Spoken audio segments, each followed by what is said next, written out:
Okay. So, yes, we are logically live. I'll get started with all the introductions and everything in a couple of minutes anyhow. Let's see who trickles in. Yeah, I'll ping now. Hey. And also put it on host.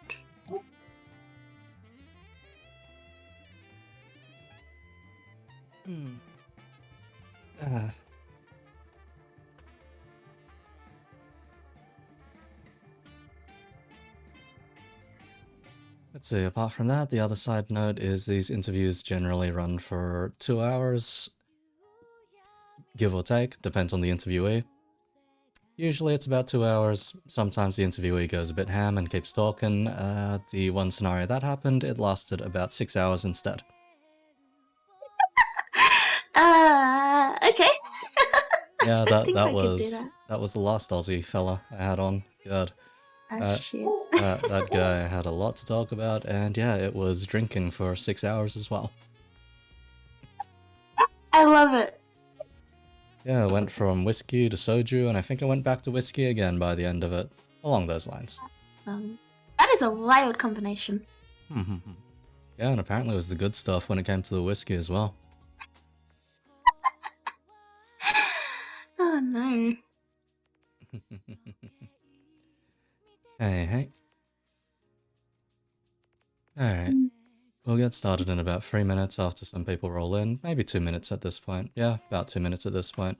Hopefully the shitstorm that's been sweeping through New South Wales ain't gonna kill my net again, so hopefully things will be fine. No. But yeah. Yeah, I got a message while I was still at work, and it was like, "You have no internet at home." I was like, "Oh shit, no, not today. Not today. Anytime but today, please. Thanks." That's not optimal. I do not like that. But it survived somehow. Hey. Somehow. But yeah, massive shitstorm the past 3 days or so. I think my net has managed to cut out about 4 or 5 times. Purely just off of that bloody shitstorm.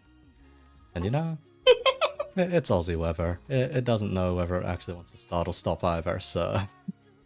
Yeah. Thank fuck for Australia. Yes, when everything indeed wants to kill you.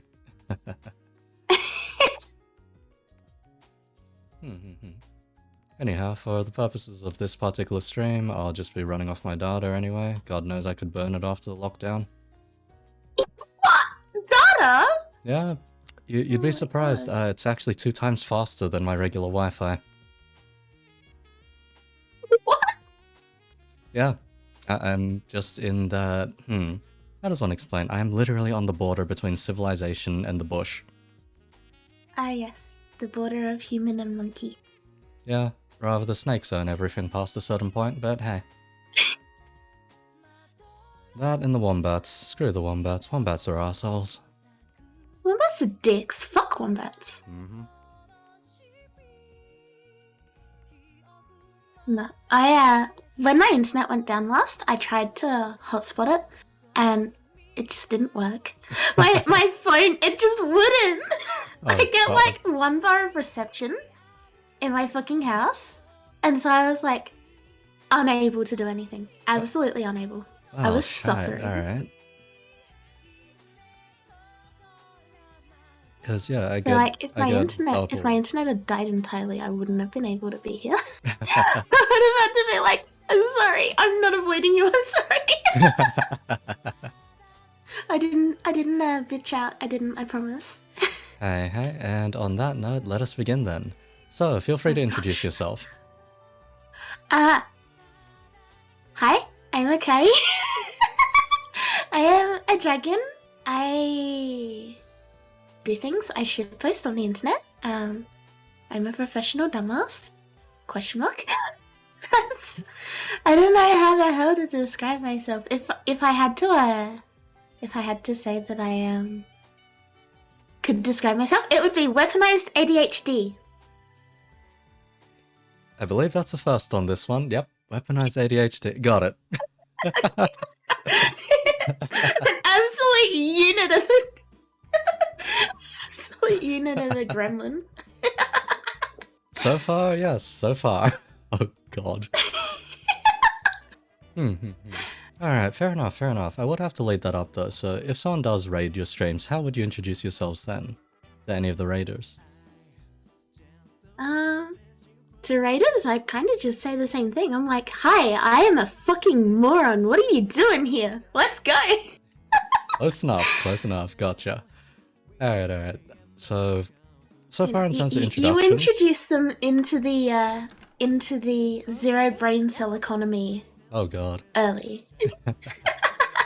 Okay, so far in terms of interviews, that's probably been one of the more out there introductions I've had. Most people are like, oh yeah, I'm blah blah blah kind of VTuber, this is my content, or I'm a variety streamer, or I'm a music producer, or I'm a whatever and whatnot.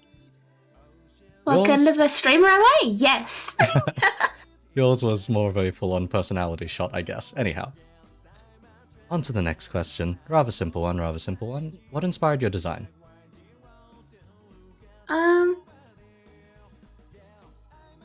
So I went through like a major redesign of my VTuber model like in February after I had like a kind of nasty breakup, and I was like, you know what? I want to do whatever the fuck I want. I don't want to have like a theme and all that shit. I just want to fucking make something pretty, and it's stuck. It's stuck. That's legitimately all the logic behind my design. I was like, I like dragons. I like these colors. It looks pretty. This is what I'm gonna do. Like, I wish I could say there's like some deep fucking like process behind it, but there really isn't. It's just like, looks cool, I guess. In that case, I will ask and follow up on it. So, why dragons then? Why necessarily dragons? Gosh, I don't know. I just think they're neat. They're just neat. This might actually... They're okay. Like, out of all the animals I could be, I've said this on stream, if I was gonna be another animal, I would be a snail. Yeah. Snails are pretty neat too. Escargot. Got it. Yeah. Alright. Yeah, this might actually be a very short interview the way we're going. Let's see how this goes then. I wish I could say I was more interesting, but I just sort of like, I say fuck it, and then I just do things. No, that's perfectly fine, really. Alright, in which case, you did say you did dump off on kind of faming and whatnot, so this next question might have been already self-explanatory, but let's shoot it anyway. So, do you necessarily play into your lore very often? So, do you care about lore, or story, or faming? So I do have a fuck ton of lore that I write that was like this entire thing about, if you know Destiny 2. Oh god, why? Wait, you're fucking kidding. Okay, sure. I was like, it sounds neat. It sounds neat. That's what I'm gonna do here. I'm just gonna steal their entire fucking brand. I'm gonna yoink it. I'm gonna run with it. It's gonna be fun. Oh my god. Wait. I knew there were wish dragons out there. I didn't fucking expect it to be Ahamkaras, okay? Okay. Why? Anyway. Okay, you know what? There's a very specific question I need to ask if it's Ahamkaras as the basis. Ahamkaras, when they get killed off, they have one last wish that they can grant for themselves. If you die, what's your wish? You know, reverse card. Oh my god. It's entirely thought through. But yeah, so that was like the base of the entire lore, like fucking Ahamkaras and shit. And then as I started growing and getting bigger, I was like, maybe I shouldn't do this. Maybe I might get my ass handed to me by Bungie. Like, genuine concern. Maybe they're gonna be like, yo, you cannot do that. You cannot just yoink an entire thing we made up and turn it into a fucking anime girl. Oh my god. To be fair, so I live in fear of the cease and desist. My god. I am eventually going to like soft when I get to a year and when I get some other things sorted out. I will soft rebrand and not be an Ahamkara anymore. Okay. Because I do not want Bungie fucking Like, you know the eye emoji? Yeah. I do not want them, like, looking at me like that. Don't worry. Unless you start playing Destiny on stream, then I think you'll be fine. I think you'll be fine. About that, Oh, yeah. God. I was a bit of a Destiny geek, and I fucking love raids and all that, so I was planning on getting back into it on stream, and Oh, boy. I'm very, very, very scared too. I will say, the last time I raided on stream, it was every time the party wiped, I had to take a shot. Oh, God. Take a guess how many times they wiped throughout the night. I'm gonna say in the high 30s. It was 37 times, yeah, along those lines, yeah. We had that, but it was, it wasn't a hard challenge. It was like the stop hitting yourself one in Goss. Oh. You know, the platforms? And God. every time you didn't kill a goblin with the platforms, we had to drink. Oh, Christ. We also had a Rat King only Goss where... Haha, yes, Rat King only. I make wonderful life choices. But Rat King only Goss where we had every death was a shot. And by the end of it, I didn't care that we were using Rat Kings anymore because we'd just fucking gone complete idiot the entire time. Like, legitimately, after that raid, it took 4 hours to do a Goss with only Rat King. Only Rat King. God. It was not pleasant. After that, I was so fucking drunk, I just, like, fell asleep on my keyboard. I was like, I can't do anything. Yeah. I can't go to bed. I can't move. I can't think. All I can do is rat. Christ. So, the Goss run that I did on stream was the run for a divinity, actually. That was a terrible idea. Same conditions, you know, same conditions. Anyhow, of note from this, I can say, yes, this dragon is dangerously based. Anyway, alright. So, what drew you to VTubing specifically? I wanted to be a streamer for a really, really long time. But, I don't want to say, like, super self-conscious, because I'm not super self-conscious, but I was like, I don't really want my face, like, being on the internet, like, readily available for doxing and all of this shit. So, I didn't stream for a really long time, and I also have a job that's, like, related to the government, so it wouldn't have been a good idea anyway, you know? Yeah. I get that sentiment. Like, if parents found out that I was a fucking idiot, I don't know what they'd say. It would not be pleasant. So that would have, you know, not been optimal. And I was like, you know what? I can be a VTuber. When I saw VRoid, I've had VRoid Studio for like way longer than I've been a VTuber. Oh. So when I saw that people were actually using it, like for VTubing purposes, I was like, okay. I see what's going on here. we can do something with this. Okay.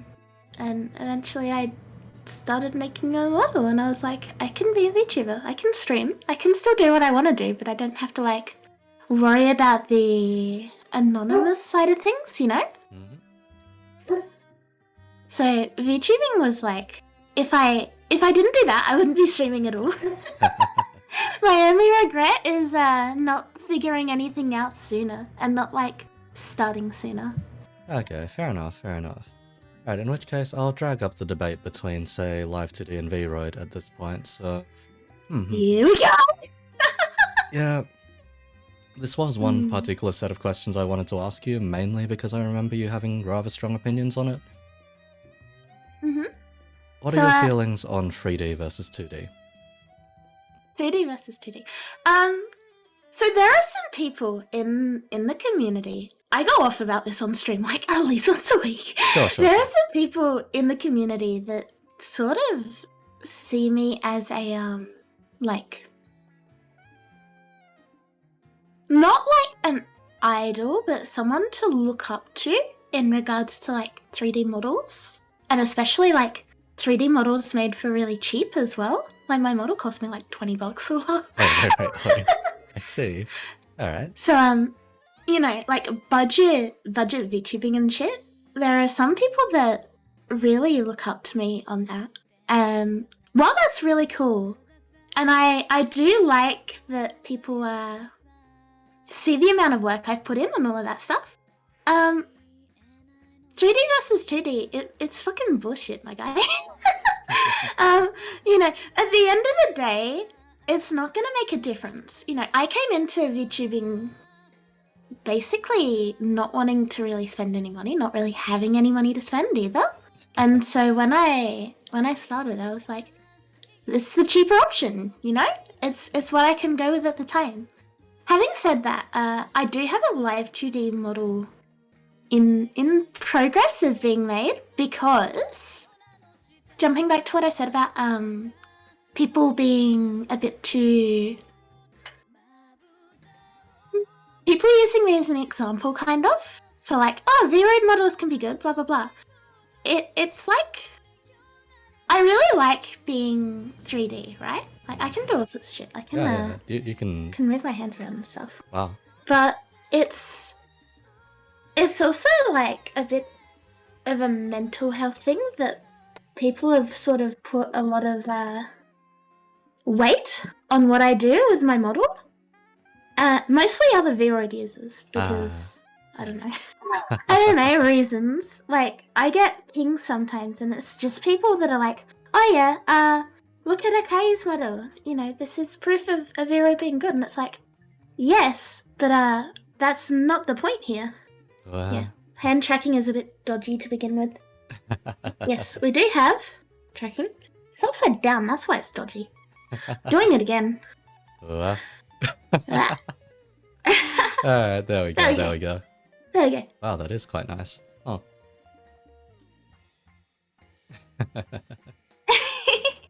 So yeah, it's a bit difficult, because at the end of the day it started like I had to keep improving my model, otherwise I would like feel guilty.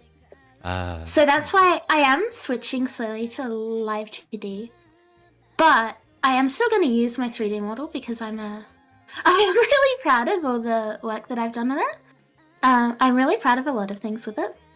But as far as 3D and 2D, it's kind of... There's a bullshit stigma in the community that, you know, if your model's cheap, or if you're a V-Roid user, and therefore your model is generally cheaper, that you don't care as much or whatever. I don't know how it works. I don't know the, like, actual thought process on it. But, like, I don't know what they're thinking, but, like, there's a lot of people who, if they see a V-Roid model on a new VTuber's, like, page, especially, like, models that probably don't have as much work put into them, it's like immediate skip, no matter what the personality is. It's like, yeah, your model is kind of not great, therefore don't really care, don't really want to know you. Having said that, there are fucking...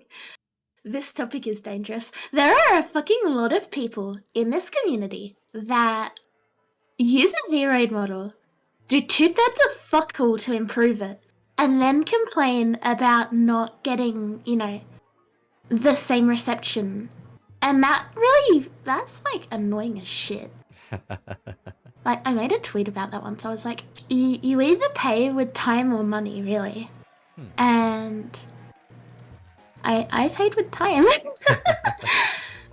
So it's kind of a double-edged sword, you know? Like, on one hand, 2D is like the standard.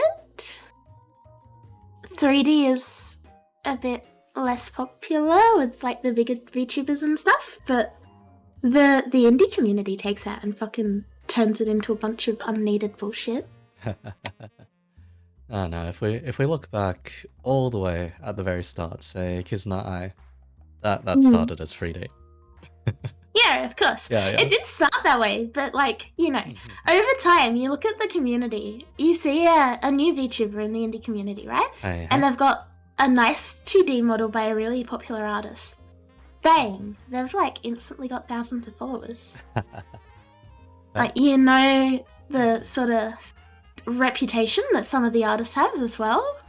You know, their model siblings and families and all that stuff. So like, it is a bit of a monopoly. And I feel like me going live 2D will probably just get a few people more angry with me than anything else, because like, oh, you're abandoning 3D, you're going back on everything you said, blah blah blah. When I'm not, it's just like, I don't want to be involved in that shit. It's annoying. Hey, rather not be part of the discourse if you can help it. Yeah, I can see that sentiment. I'm just vibing, I'm just doing my own thing.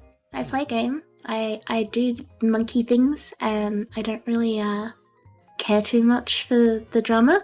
I care when people are being dicks about it, like, VRoid users are broke, VRoid users don't have enough money to do anything in the community, VRoid users don't care, blah blah blah. That's when I like make those passive aggressive tweets. But other than that, like, or when occasionally and I'm not gonna out anyone, but occasionally I get DMs from like small VRoid users. Small, like, brand new, just starting out. And they're like, can you remake my model for me if your model's made in VRoid? Oh god. I'm like, no, absolutely not. And they get quite shitty with me. Oh boy.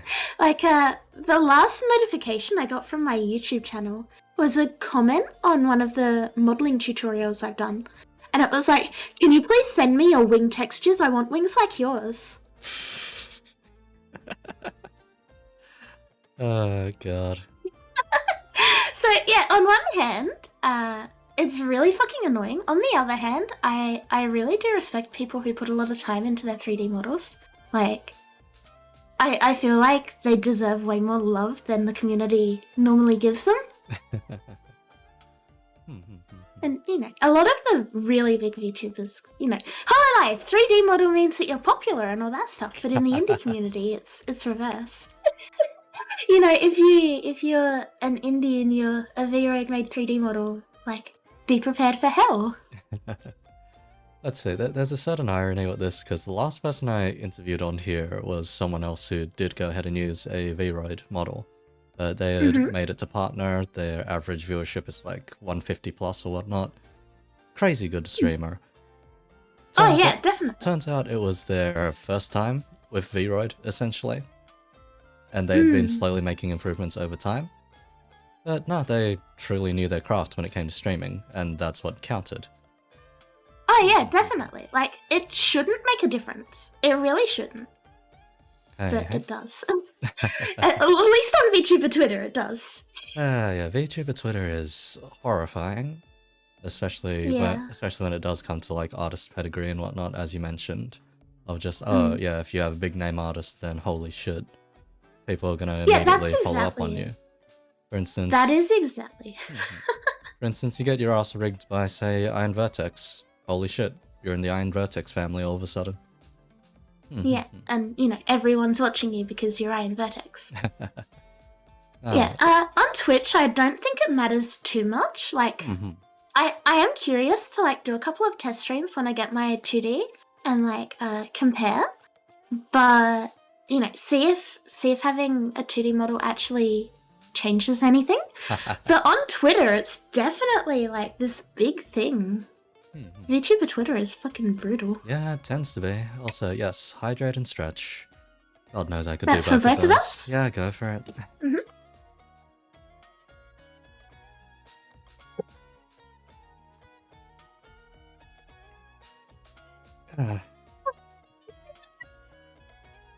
Because, very much, if I look at my own pedigree of who the fuck also shares an artist or designer, then yeah, it's kind of horrifying in my case, because the one that I share it with is Project Melody, and that's just like, well, shit. Yeah, and at that point, it's like, you know, everyone's sort of got eyes now. Yeah, it's kind of insane, because with Project Melody, same artist does my original design, and then I've got a whole bunch of crazy random other siblings in terms of rigging. and those guys are all insane too. So then there's me in the corner doing interviews. Hello. You're just kind of normal. Just vibing. Yeah. Like, no reason for me to go completely ham on stuff, essentially. But VTuber Twitter, scary place, easy place to get cancelled. Moment you say, I am amazed I haven't been cancelled yet. Yeah. Moment you say anything particularly negative, it's very, very easy to backfire, I suppose. Is the way I'd put it over there. One of my first experiences in VTuber Twitter was like that. Like, I think I'd been on Twitter, because I didn't have a Twitter account before I became a VTuber. I think I'd been on Twitter for like a month or so. Oh yeah? Okay. And I made this post, and I was like, if you drop your... This was when dropping PNG posts were like really popular. Oh, so like, shit. end of last year, I was like, drop your PNG, and I will either compliment you or roast you. And people who weren't following me dropped their PNG, and one of them was like this blonde, basically like, you know, blonde cowboy in a suit. Hey. Like, when I say that, you already know the roast for that. I suppose so. So I say the very obvious roast, and then knowing full well that they signed up for this. They signed up for the 50-50 chance, and it was legitimately like, I was just coin flipping, and like whatever it landed on was what I did for them. Uh-oh. I see. So I roast them, and their friend takes a screenshot of my post, posts it on their Twitter. They're like twice the size of me at this time. And straight up tells everybody to cancel me. Because I'm not being respectful to other people's models. Oh my god. It's right there in the post. You got a 50-50 shot, buddy. I was like, literally, what are you doing?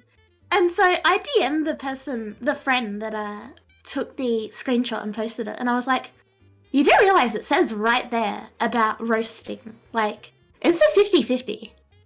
And they got mad. They were like, yeah, well, you can't just do that to people you don't know. You can't just comment on the posts of people you don't know. What the fuck? So, like, after that, my perception of VTuber Twitter has just gone down and down and down and down and down. Let's see, my perception of it kind of died when every time there's a tiniest little bit of a trend, everyone hops onto it, so I'm just like, yes, this is what I'm going to be saying for the next 2 days. Got it. Christ. That just... and the needless bashing people. It's just really annoying. As it happens in any community, I suppose. But, I guess so, but like... I don't know. Twitter is this.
thereabouts. Oh, we're alive again. We're live? Yep, We're back? we're back. We're back!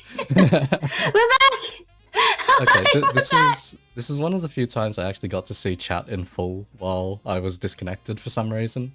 Normally I don't get to see chat when this happens. For chat, I said this is VTuber Twitter doxing us. This is the DDoS because we're shit talking.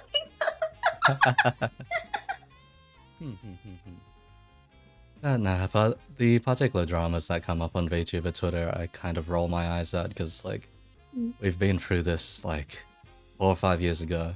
in like the anime community. Now we're dealing with it again.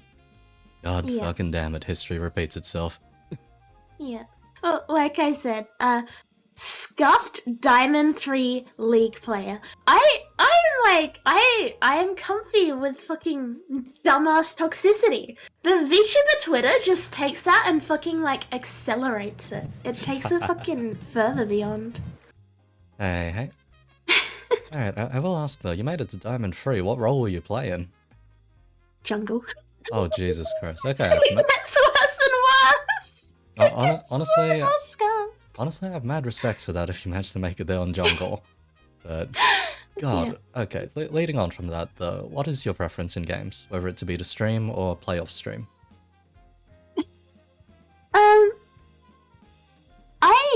I would say it depends on the game. Like, if I fucking ever get back into League, I am not streaming that shit because I'll get banned. I'll get banned off Twitch. That bad? But like, for most games, I really like streaming them. Like, I don't really have a bunch of friends, you know?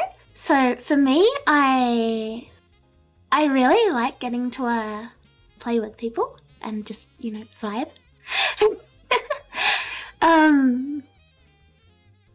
I don't really have like, I don't want to say like any friends at all, but friends that play the same games as me, you know? Okay. Fair enough. You know, streaming has been a really good way to like meet all these people who play the same games and get to hang out with them and all of this. If I had to pick, it would definitely be streaming them. Like, I basically don't play games off stream anymore. Oh my. Fair enough, because there is that dichotomy of just, oh, new games come out. I want to play this, but could I stream it instead? Exactly. Could I play this alone, or will I play this with other people? And like, they can help me if I'm an absolute idiot. Fair enough. So why Warframe then? Why specifically Warframe? My god. So I can just sort of say this because like it doesn't make a difference. Hey. In my past/alternate life, I am kind of known in Warframe. Oh boy. And if you know the Warframe community, you know it's not much better than a fucking VTuber community. Oh yeah, definitely. Oh god. Warframe community, that was a trip. God. Yeah, if you remember all the Alliance drama that went down 2 or so years ago. Oh, I'm glad I was out of it by then, but go on. There was a lot of Alliance drama a few years ago, and that was like the catalyst as to why I took a break from Warframe for a while.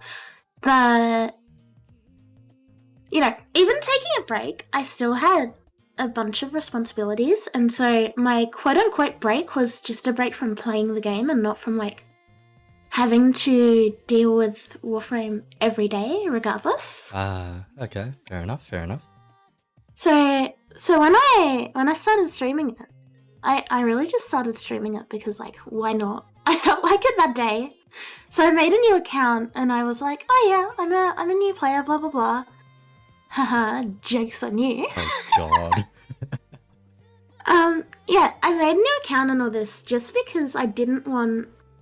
At this time, everything about me VTubing was a secret from like that entire friend group / community. Okay. And so I made a new account and I was like, yeah, I'm gonna vibe. And a lot of people thought it was cool that I was playing Warframe. And so I was like, yeah, I'll do another Warframe stream. And I slowly like started enjoying the game again. Oh. Which I didn't expect to do. I thought I was going to be like, okay, you know what, we'll play like a little bit of Warframe and then we'll be done. And I'm going to go back to absolutely hating it. Wow. But no, I didn't. I somehow ended up enjoying it even more and like going back to, you know, basically no life again. I run a very high caliber competitive clan in the game. Like, oh shit. We're talking top 5 for the past few years. Oh god, wait, how many members? It's changed a few times. We were 100 men, then we were 300, now we're back to 100. Okay. Just because of, like, clan drama and bullshit. Not our clan drama, but other clan drama. And so we sort of, like, took the opportunity of a certain mountain clan kind of imploding internally to downsize back to... Well, because they imploded and they split into 2 smaller clans, but neither of them are particularly, like, good. So we went back to Storm tier. Alright. But that's beside the point. I'm getting sidetracked talking about Warframe. But yeah, it was good to, like, play the game with, like, a fresh mindset, I guess. You know, getting to experience it again like I was a new player, even though I'm really not. And yeah, slowly, like, over time, it's sort of merged together to, like, a point where the more I don't want to say the more I play, the more it, like, merges who I am in this alternate, like, alt life and VTuber life. But it kind of is a bridge between them. You know, I'm a dumbass no matter what. That doesn't change, but, like, it does give me a chance to spend more time with people who I didn't really get to spend time with in that community and in that life. And now they're here, and it's just kind of really cool. Fair enough. Yeah, yes. I didn't expect to be a Warframe streamer. I really didn't. I did not expect this. I did not ask for this. Christ. And because, yeah, most of my memories of Warframe were just, I started during, like, what, update 13 or something, so Oberon update? Something like that, anyway. Played for a while, then dropped it around the time of like, Plains of Eidolon, I guess. But I was running one of the dumber clans out there. We were a 10-man. We managed to rank on some events. That was really dumb. Oh, God. Yeah, my clan are also professional dumbasses, so I'm very lucky that my clan is very supportive and very wonderful. Like, I have the stream open on mute, and I'm looking in chat, and I can see a few of my clanmates. Oh, wow. who are here, like, who support me as a VTuber, which is probably really cool. Damn, alright. Not bad at all, Yeah, not bad at all.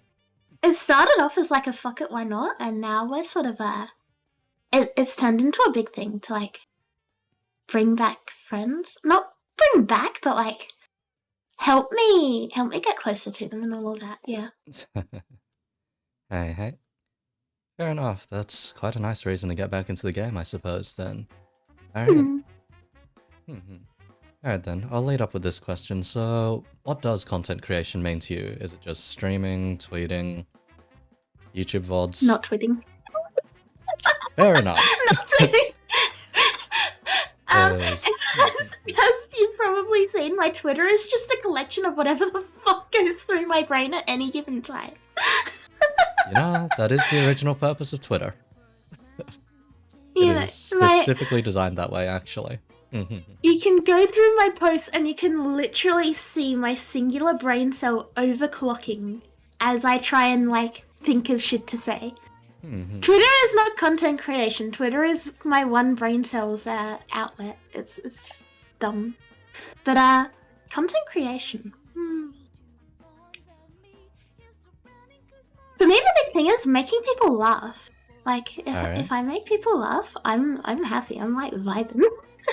That's all I really want, to be honest. You know, if that's streaming, then that's streaming. If that's, like, vibing in Discord or, like, managing shit, like I just alluded to in other life, then I guess that counts. But, like, I guess you could say, a really long time doing content creation stuff, like, from the time I was 14. You remember that cringy era where everyone had Pokemon, not Pokemon necessarily, but like, Facebook fan pages and all of that shit? Yes. Yeah. That was a time, yes, indeed. That happened.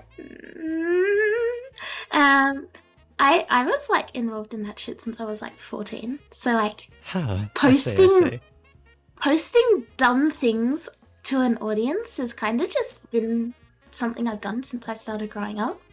Really? Like, started in the Pokemon community and kind of just went from there.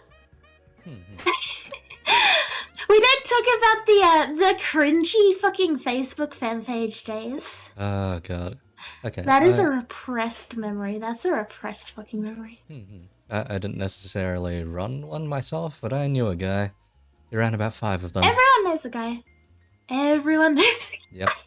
Yeah. To this day, I am still an admin on a very big Pokemon fan page. It's like 1 million or so Facebook followers. Christ. Okay.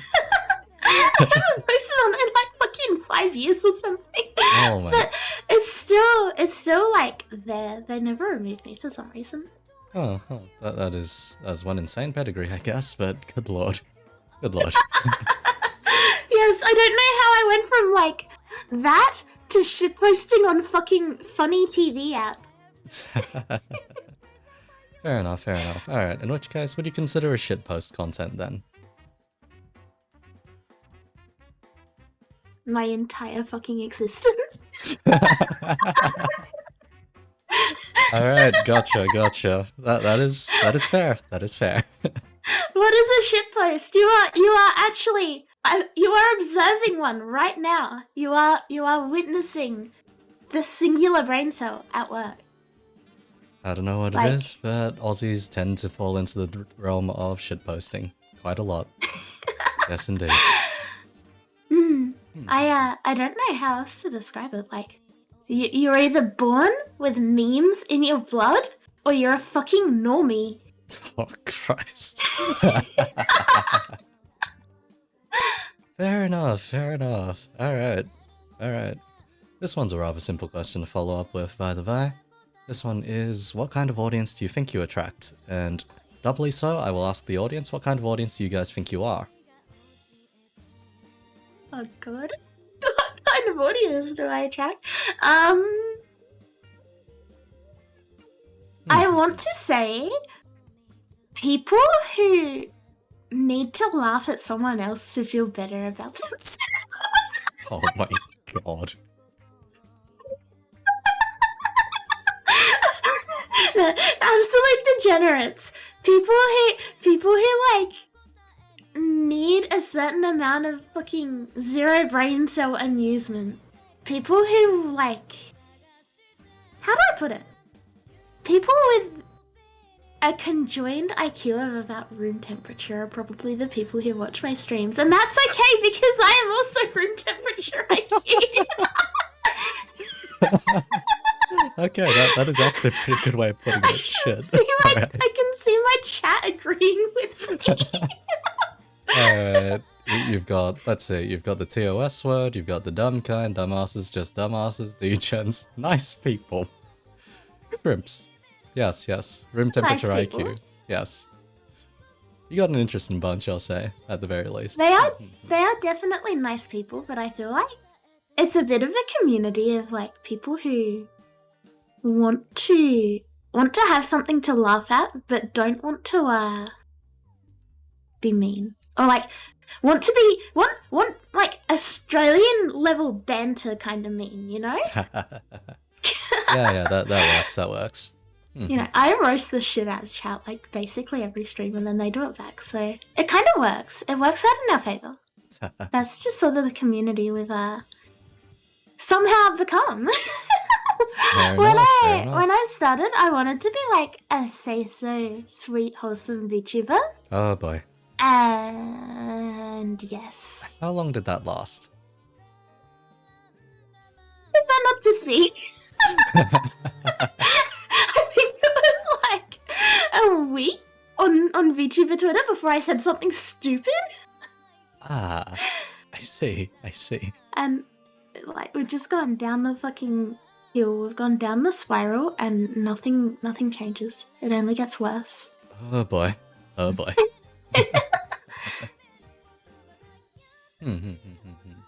Could be worse, I suppose. Could be worse. I think it's mostly the domain of Australians after a while. Yeah.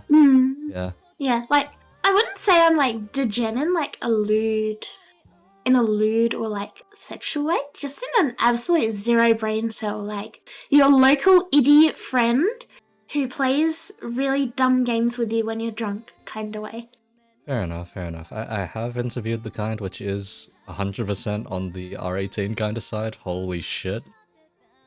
That particular interview was a trip, but yeah. See, I'm too self-conscious to ever do something like that. So I'm just R18 in the way of like I don't think before I say. Fair enough. That's about all. Zero filter. Fair enough. Mm. Yeah. Actually, yeah. Last week's one was actually a former porn star. That one was that one was an interesting one to do. Yeah. God. That would have been interesting. I would have not been able to speak to them. I'd be so shy.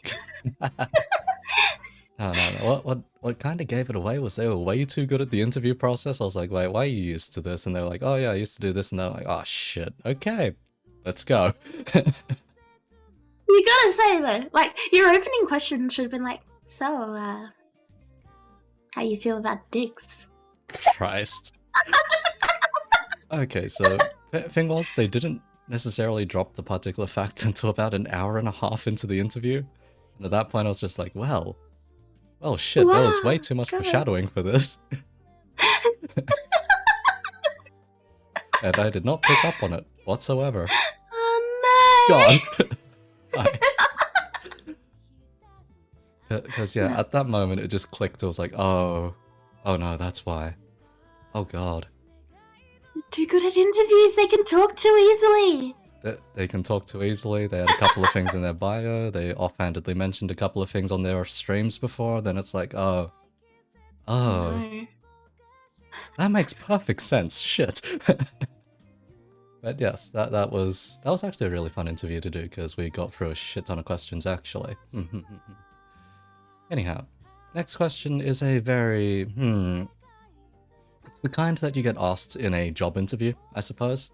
And it's the kind I normally hate asking, except for the fact that most VTubers I've asked this question have given roughly the same 3 answers for this question. Let's see if you manage to dodge those 3 common answers. So, Okay. What are your goals for the future? Yes. The future? My goals for the future. Step 1, learn Japanese so I don't need to fucking use VPL to speak to my live 2D artist. Oh god. Okay, go on. Step 2, stream more. Okay. I know I stream like almost every day, but I'm like, I want to stream more. I really do. Fair enough. So when work finishes for the year, I'm gonna be like attempting to stream as much as I can. Cool. Stream more, have more fun, make more people laugh. Not have to use DeepL anymore. And my last goal would be stop fucking buying Skebs. That's my last goal. Oh, wait. Oh no. You're down that rabbit hole too, I see. I'll have to ask about that later. Yeah. So, yeah. What are the common answers, if I can ask? Yeah, sure. You managed to dodge all of them, actually. So, first one is most people do want to hit partner at some point. Normally they say they want to hit partner within the year or within a reasonable amount of time, etc. Next one is they want to do ASMR content in the future. Yes, that one is surprisingly common. Does it count as a goal if I already bought a 3DO? Fair enough. Good lord. Alright, and the last one is most of them, for whatever reason, want to do a 2.0 or re-debut. I guess I'm doing that, but it's not like a goal. It's just something I'm doing when I get my live 2D or when I get to a year and I get my other stuff that's coming. That's not really a goal. Twitch partner I can kind of see because like I do want partner, but I try not to focus on it. Because if I focus on it, then I'm the kind of idiot that, like, hones in on whatever I'm doing. So if I'm like, yeah, I want Twitch partner, I'm going to stream, like, 23 hours a day. I'm not going to eat. I'm not going to sleep. My entire life will become streaming. People who will die. Me, you, the Twitch staff, Jeff Bezos. It just ain't fucking worth it. I see. So, At that point, like, I can't stop, like, honing in on things. That's, like, one of my worst things. That's why I'm going live 2D, because I do it with my model all the time. Oh boy. So it's like, I would like to hit partner. I know it'll happen eventually, but if I focus on it, all I'm gonna do is make it worse for myself. I see why you're a Warframe player. Yep, I see. It's just a very certain personality type. Yeah. The kind that, can narrow in on the grind set. Good lord. Yep. Repressed trauma. I'm remembering wave 250 on defense. On T3 keys. Why am I remembering this now? Anyway. 6-hour survivals. Alright. So, regarding art and Skeb, how deep down the rabbit hole are you?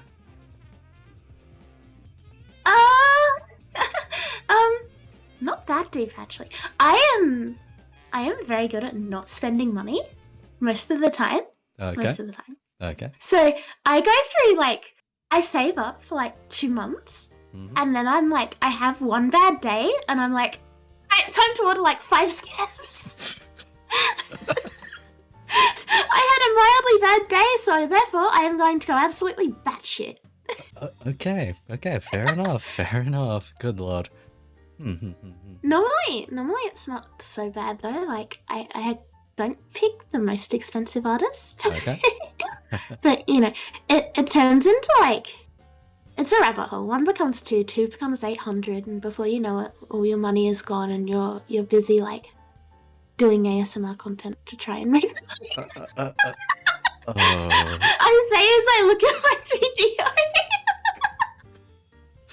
Yes, this seems like a very interesting rabbit hole to fall down. Okay.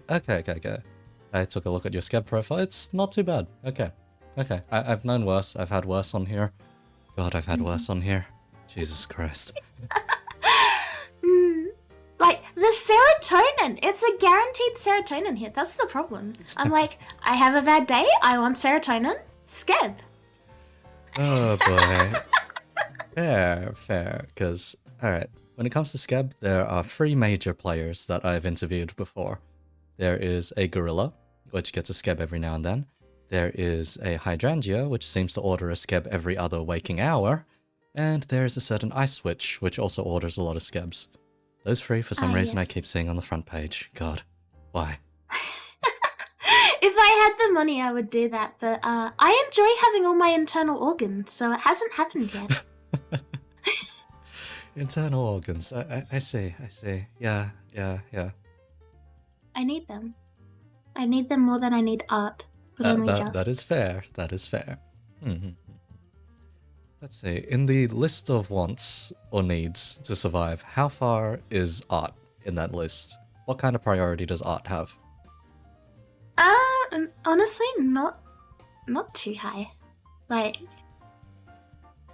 if we're talking about surviving as a VTuber, I really wouldn't say it makes a difference. Like, Alright. I get more like engagement and more reactions from, like, random shit posting that I do than from half the art that I get. So, like, for me, on a VTuber level, art is not necessary for survival. On a serotonin level, though, that's just fucking dope. Hit me up. Oh god, just hook you up directly to Skeb, inject it straight into your bloodstream. Can Christ. I get an IV of a website? Oh god fucking damn it, alright. Gotcha. Because, yeah, I'd say in terms of use, let's see, Skeb art, sometimes you can make use of it for a schedule or whatever if you, like, specify it directly with the artist beforehand. If not, the usage is kind of minimal, I guess, because fan art is something of a luxury. Most of the time, the only person who's really going to enjoy it is yourself, and that's about it. But if it's nice, yeah, feel free to show it off to your audience, I suppose. That's the way I normally see it. I justify it by being like, okay, yeah, I can use this because I have a handwritten note redeem on my stream. Oh, okay. So I'm like, I can use this for the background of my handwritten notes. I always ask for permission to put it on like my Twitch and stuff. So my loading screen is a rotation of all the art that I've gotten. So I'm like, damn. yeah, I can justify it. There's some mental gymnastics involved, but I can justify it. Hey. Fair enough. You know, it works. It's not sitting there in a folder only being observed. Like, it's shown off. I feel like that's what I need for it, I guess. Okay, so it makes me feel better. This is going back to the very first interview I did on this channel, actually. So it was the aforementioned Gorilla, another Aussie, actually actually a cunt that I went to university with anyway.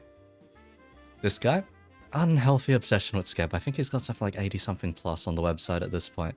Plus maybe a dozen or so that have been hidden. But yeah, anyway.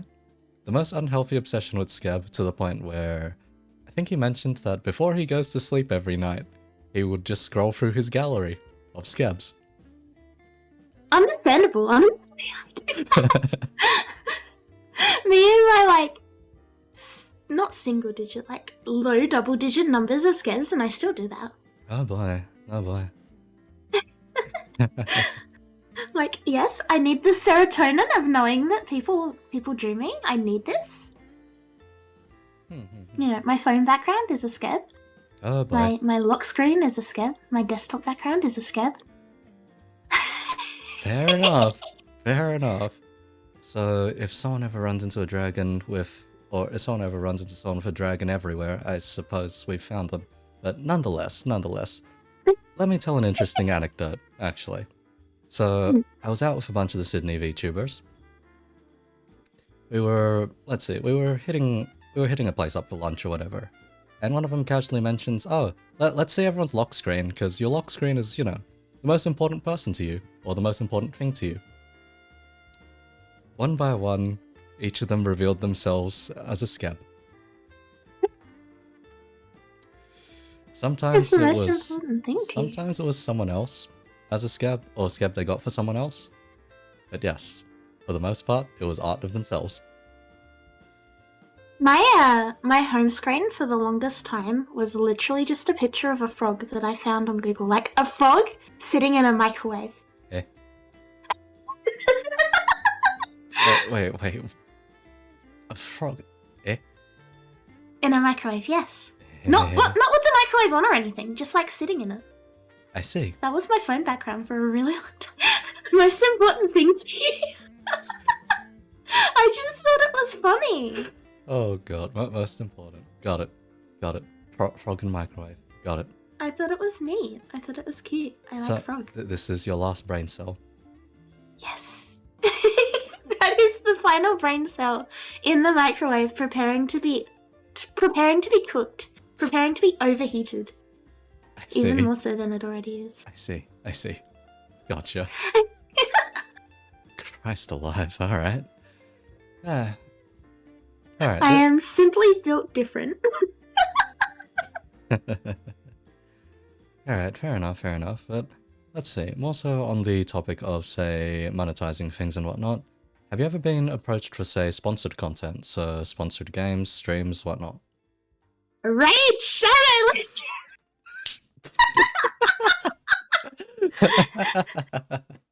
Gotcha. So, how do you approach that one? Did you actually play Raid, or did you turn it down?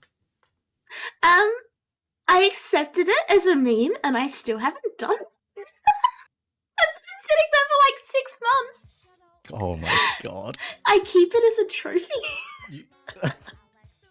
Because, ironically, I got the like email from Raid. Yep. The day after, I spent an entire stream trashing them for no reason. Like, completely fucking trashing their game. I've never played their game. I just went fuck you in that particular time. Gotcha. So I spent like a whole stream trashing the game and like memeing on it. And the next day, I got an email from Raid offering me a sponsorship. And I mean, I don't know. How did they find me? You know what they say? There's no such thing as bad publicity. That was it. I wanted to contact the person and be like, yo, do you want me to trash you some more? Is that what you want? Oh, Christ. Yeah, it was questionable, to say the least. I don't know why the hell they contacted me. I don't know if they found me from me trashing them.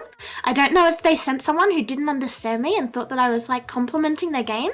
But they sent me a sponsorship offer, and it just sits there. It sits there as a trophy.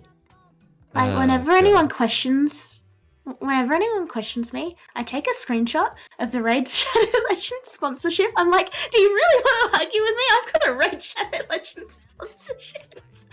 I know what I'm doing about streaming. Oh my god. If you ever do get around to that particular stream, yeah, sure, I'll tune in. Honestly, what kind of shitpost that ends up being. God. What the fuck? If I do that though, then I won't have my trophy anymore. That's the problem. I need to like make another Twitch and farm another Raid sponsorship. Oh my god. Okay. So they say that the minimum bar for a lot of companies to notice people for like sponsored content is roughly when you have about 1,000 following. That's low. Yeah, it wow, is. The standards are lower than I thought. I mean, what? Yeah, it is pretty low standards, and yeah, a lot of people have no idea that you can straight up get sponsored content from that small a number. Wow. It's considered, when you hit that point, it's considered that you have good enough reach, or that you're at least established yourself well enough that, you know, maybe a company can bet a thing or two on you. Oh, yeah, okay. Yeah, Their standards are really questionable.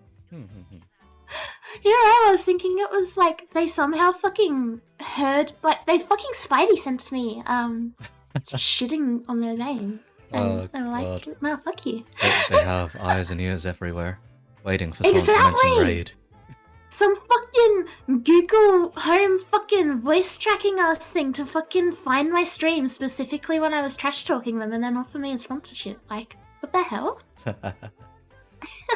Okay, but so, other than the absolute fucking dumbassery that is that fucking sponsorship, no, there's nothing else. Alright.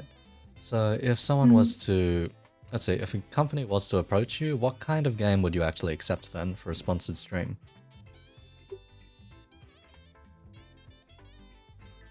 It'd have to be something I actually enjoy. Like, I'm not fucking playing right now. Gotcha. You think I'm doing that? Nah. It would need to be something that I actually like or enjoy. You know, like, if it was like a PC kind of company, I would probably do it. If it was like a game company for a game that, you know, interests me, I would do it. If it was maybe like one of those, a few streamers have been getting sponsored by like food companies, which is kind of like interesting to me. If they were going to give me free food, then yeah. But I don't know. I don't really think about it. I don't really I don't look for sponsorships. I'm just sort of vibing. I'm just here. You know, if they want me to play their game, I will. But like, make sure it's interesting, please. If you're a sponsor and you're like somehow lurking here, please only hit me up if your game is a banger. Otherwise, I will just meme on you incessantly. Fair enough. Christ. I see in the chat, Wade Shadow Legends. Oh god. Feel free to read that out if you'd like. Good lord. Today's video is sponsored by Raid Shadow Legends, one of the biggest mobile role-playing games of 2019, and it's totally free!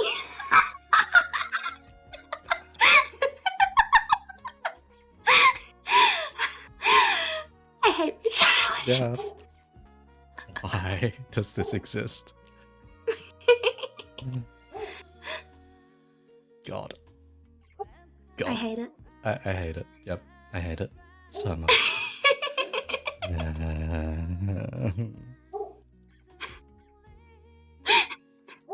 That's funny. You thought interviewing me was a good idea and wasn't going to turn into an absolute shit show. No, this is honestly, this is fine. This is fine. Accept the sponsorship and do that the whole time. What if I do that? Oh. I was reading chat. What if I do an entire Raid Shadow Legends stream in an Umu voice?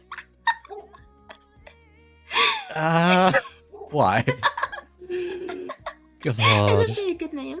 Oh Christ, yeah, that would be a good name, but Jesus fucking Christ, oh Lord. Oh Lord Almighty, why? I would. It would just be funny. I see. God fucking damn it. Alright then. Alright. This one is a very, very simple lead-up question. One of the easier questions to answer, I suppose. Okay, when you yourself want to watch some content, or if you just want to wind down to whatever content, what kind of streams or what kind of VODs would you actually just tune in on? What do you like watching? I only really watch one streamer, like, religiously. I know that sounds really, really horrible, because, like, there's all these wonderful people in the VTuber community that I want to love and support, but the only streamer that I watch is Dayoman. And he's not even a VTuber! He's a Spyro speedrunner. And I fucking love him. Spyro speedruns, damn, alright. Yeah, Spyro won world record holder. Oh shit. And I fucking adore him. He is the funniest fucking person, but like that's the only VODs I'll ever watch are Deo's. The only streams I go to are Deo's. Like, I don't know. I feel guilty saying that and like admitting it in a VTuber like environment because it's like I'm not supporting, you know, I'm not supporting my friends enough, blah blah blah.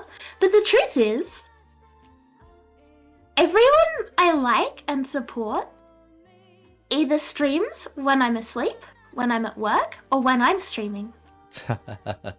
Like, it just doesn't work. The time zones they're all wrong. And so I struggle with it really, really hard. I try my best, but, you know, occasionally I get to go to am I allowed to name names? Oh yeah, name as you'd like. Kurame Kira? The clan? The Stinky shit. Clan? Yeah. I love their ASMR streams. Oh boy. They once praised me on stream and it was really nice. They have a really nice voice. But other than that, like, there's not really many streams I actually get to go to. You know, when I do get to catch Kira online, because like normally they stream when I'm at work. So when I do get to catch them, it's really nice. But that's really much the only person I actually see around in time zones where I'm free. Oh, okay. Fair enough, because yeah, apparently the Australian time zone is one of the best for streaming. Really? Yeah, you manage to catch a lot of regions all at once. Like, if you stream like it's a... How does one say? If you stream like it's a 9 to 5, you'll catch most of North America. If you stream at nighttime hours, you'll catch most of Southeast Asia and a good chunk of Europe. Good point. I mean, I guess it kind of works both ways, doesn't it? Like, it's good for streaming, it's not good for watching. Yeah. Because we do land in very popular streaming hours.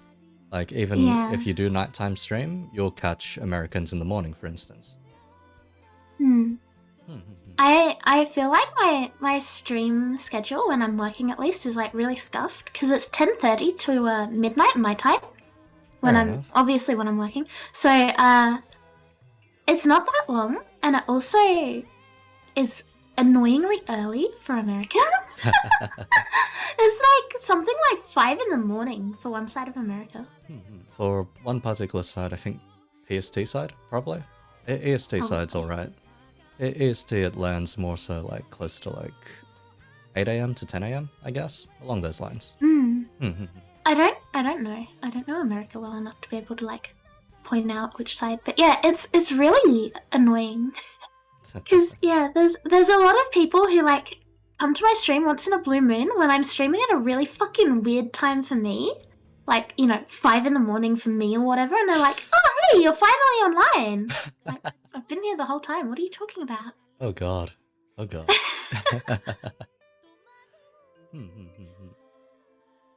Because, yeah, I find that by the time I end stream on my end, which is, yeah, roughly around midnight, I'd say. Yeah, like, there are Americans tuning in by then, and it's like, oh, I see. So Yeah. I did experiment a few times and go overtime into, like, the AMs occasionally. I was like, huh, this actually isn't too bad for some of my audience. Oh, we'll keep note. Yeah, that's the good thing about it, is that, if you can push that overtime, a lot of Americans show up. Do you aim for a particular time zone yourself, or is it just that one slot that you go for? Most of the time it's just whatever I can do. So, like, with work, I get up at like 7. I'm at work by like... So, I leave the house by like 8 at latest.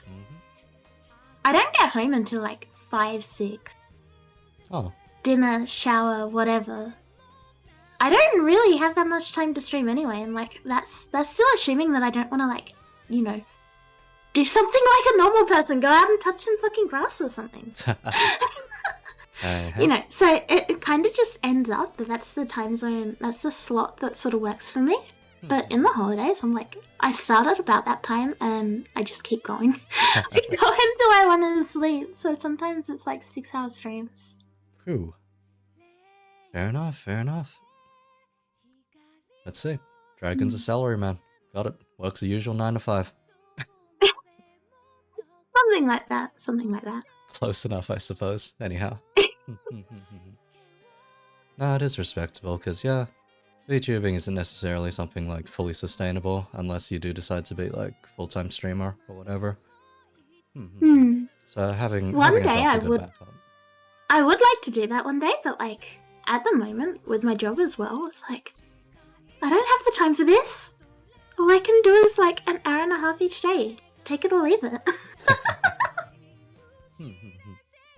Alright then, in which case I'll ask, do you find that there is importance at the very least in being consistent with streaming then? Definitely.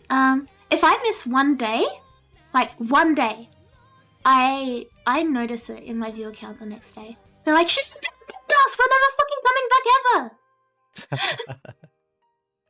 So like, if I'm not consistent, especially if it's like, if I take a day off because I'm like feeling a bit under the weather, or if I'm feeling a bit burnt out or whatever, or I just straight up don't feel like playing games, I feel really guilty over it, because I'm like, sure. I know this is gonna fuck up my stats for the next stream, and I'll have to like work it back, And like I said before, I'm an absolute idiot who has no concept of like self-regulation, and I just do not fucking stop pushing for things that I want. So it turns into like, yeah, I feel bad when I don't stream, as much as like I need that day off and that break sometimes. But I do like streaming, so it's not so bad. It's not the worst. If I had more energy, I have a couple of like health things as well. So if I had more energy, I would definitely stream more. More energy, more time in the day. Easy. Hey. It's kind of like that weird interview question, I guess, which is just what you'd do with an extra hour in the day. Suppose for you that might be streaming. Yeah, extra hour in the day, I'd do 2.5 hour streams instead of 1.5 on a work night basis. Or maybe I'd use it as like a designated nap hour. I don't know. Fair enough. Alright, let's see.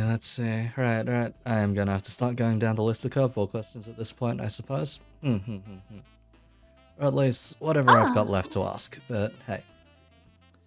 Alright. This one is one that I tend to ask, I'd say slightly larger content creators or people that are more established. Anyhow. So, what are your thoughts on clout chasing? So, people that deliberately use others as, say, a stepping stone just for the sake of numbers.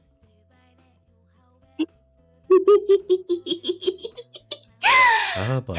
Oh gosh. I've been called a clout chaser like a million fucking times for like the dumbest shit, for like jumping on a trend, for getting like a lewd Skeb, for all sorts of shit.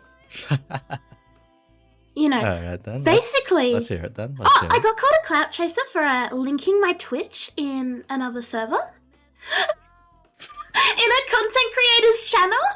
Like in an advertise your own Twitch channel. I got called a clout chaser for it. Oh boy. All sorts of shit. So like, I feel like no matter what I say here, it's gonna get like taken as like Akari's a fucking hypocrite, whatever the fuck. I mean, shoot. But What's the worst that can happen? On one hand, you know, it can kind of be helpful when you're starting off. Like, not in like a full blown, oh, I'm gonna be friends with you and then ditch you, but like doing the like trending posts and all of that. Alright. That kind of, it can do wonders for like engagement and shit when you're beginning. But like, there are some people in the community who have like very, very high following counts and stuff, and they make some interesting posts, and it's very clearly to try and farm engagement and stuff. And I remember a certain clan called one of them out, and everybody who liked or commented on that post, the person involved went down the list and blocked them all. Like, oh god. Even someone who just said Lamau got blocked by this person because they got called out on it. Oh. Well, ain't that so fun? Like, on one hand, people like that are fucking annoying. On the other hand, like, I'm kind of an interesting person to ask this to, because on one hand, I don't really like socialize with people. I kind of just do my own thing and like stream when I want and all of that. But I had like one experience in this community where I let people get close to me. Okay. I'm sure people in chat who have been in my stream for a while know who I'm talking about already. But basically, it was a VTuber who was like maybe a 10th or so of my size at the time. Oh my. And that was no problem to me. Like, we were just hanging out. We were talking about Destiny. We were talking friendly, blah, blah, blah, blah, blah. Like, got to a point where we were calling off VTuber, like, out of VTuber personas, just hanging out, shooting the shit, drinking, blah, blah, blah. Fair enough. And then we decided to do a collab together. And the first thing they did, as soon as they got onto my Twitch, was start shouting themselves out. Oh god. Like, in voice chat. Huh. Like, so I couldn't stop them. The first thing they said was, make sure to follow me at twitch.tv/. And it's like, you what? God. So I know that you said this question is like, yeah, it's mainly for like bigger, more established creators, but even like, I don't consider myself a big VTuber or whatever, but even at like my tier, there's still people who do that. And that person turned out to do a lot more than just that. Oh, boy. So like, when Hot Tub Meta became a thing, they copied my entire design and layout for it. They copied a few aspects off of a few things. They decided to do a full redesign and announce it right after I announced my model changes. And eventually I confronted them on it. I was like, this is a bit of a coincidence that you're doing all these things exactly when I'm doing them. After after, you know, me having to publicly on my stream tell you to stop fucking advertising yourself. Like, I thought we were friends here and you're just here fucking doing this. And they stopped talking to me altogether. They were like, alright, if that's the way you're gonna be, then see ya. Oh, God, okay.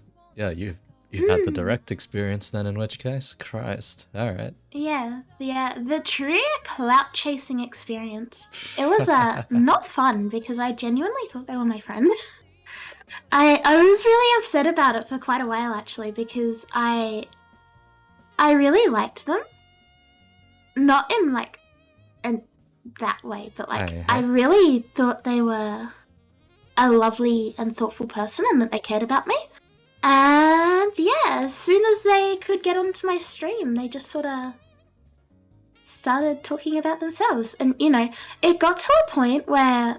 So my chat has a lot of roasting me and like a lot of banter and back and forth and shit, right? But they just piled on me in the voice chat. Like, every second sentence was roasting me. And then, haha, if you want more of this content, go follow me at this. Oh, Jesus. Okay. So, like, on one hand, with the clout chasing shit, I do think people overplay it quite a bit. I think a lot of people in the community kind of take it way too far. You know, not everybody who's smaller than you and speaks to you is doing it for clout. On the other hand, there's a lot of people who just take anything they can get and fucking run with it.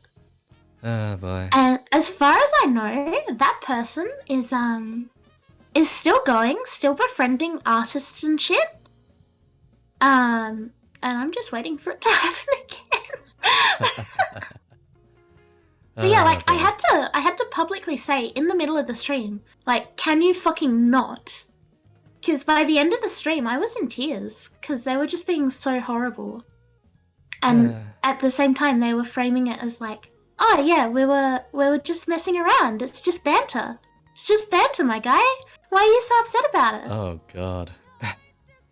So like, I'm not saying that's like the clout chasing experience, but they sort of ruined my perception on a lot of things. You know, the first person that I really became friends with in the community and stuff, and that was what sort of happened. Oh.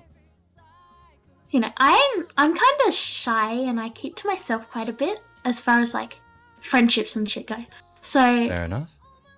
For me to open up to them was kind of a big deal for me, and that's what I got back about it. And it turned out that yeah, as soon as I wasn't going to give them the spotlight on my stream, because at the time they were getting like 2 or 3 average views and I was getting 20, 30-ish.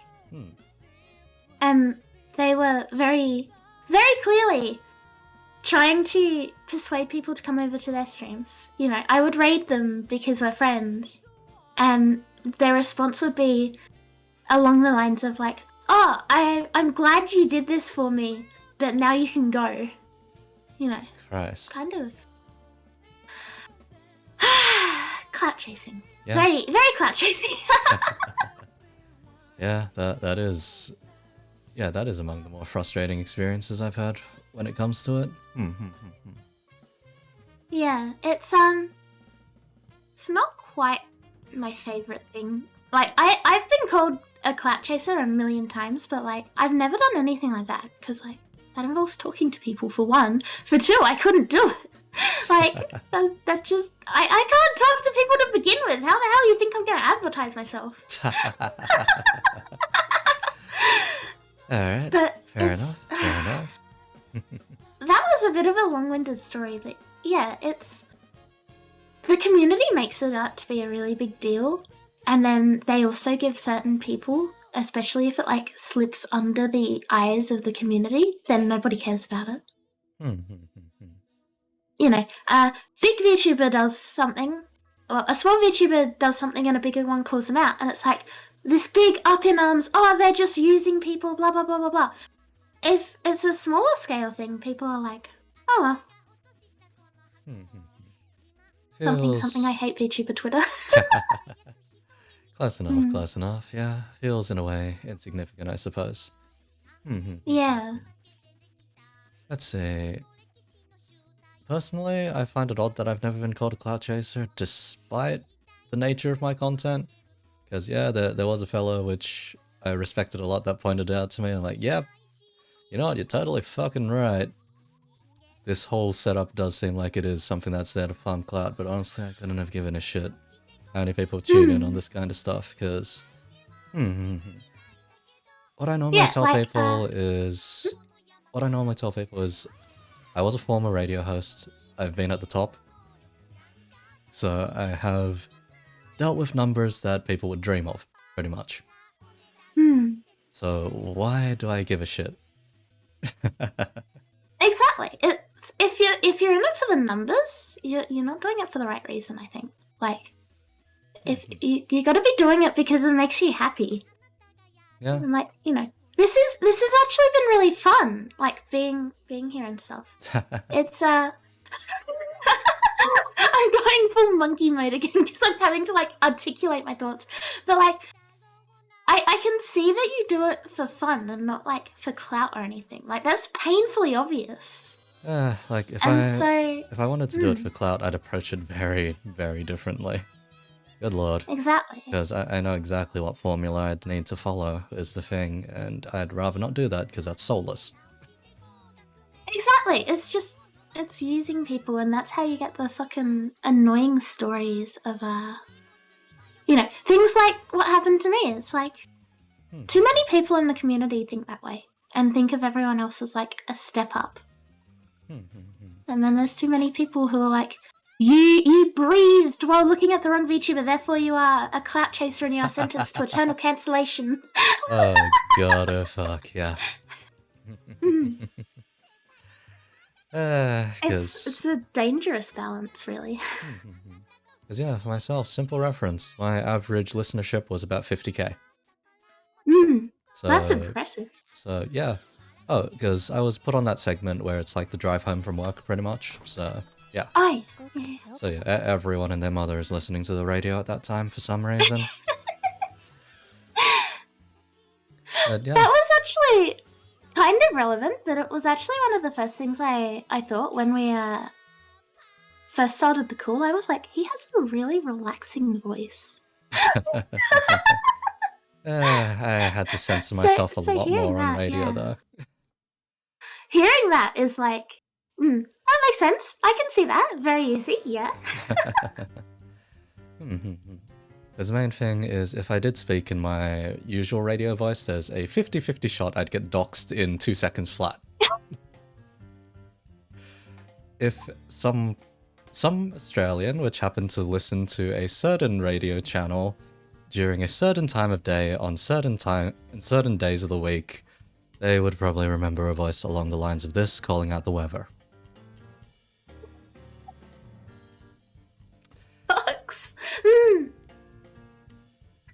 It's many things. That is aggressively simping now. Oh god. I love it. Because, yeah, if I were to read out a weather or traffic report on stream, I'd probably screw myself over in 2 seconds flat. And, like, with an audience that big, it would be kind of hard to, do that without getting doxed. The one thing I am glad of, though, is my actual name is, like, the most common piece of shit possible. It is it's the Asian Australian equivalent of John Smith. So, even if I am found out, you've got to filter through all of the John Smiths in the world first.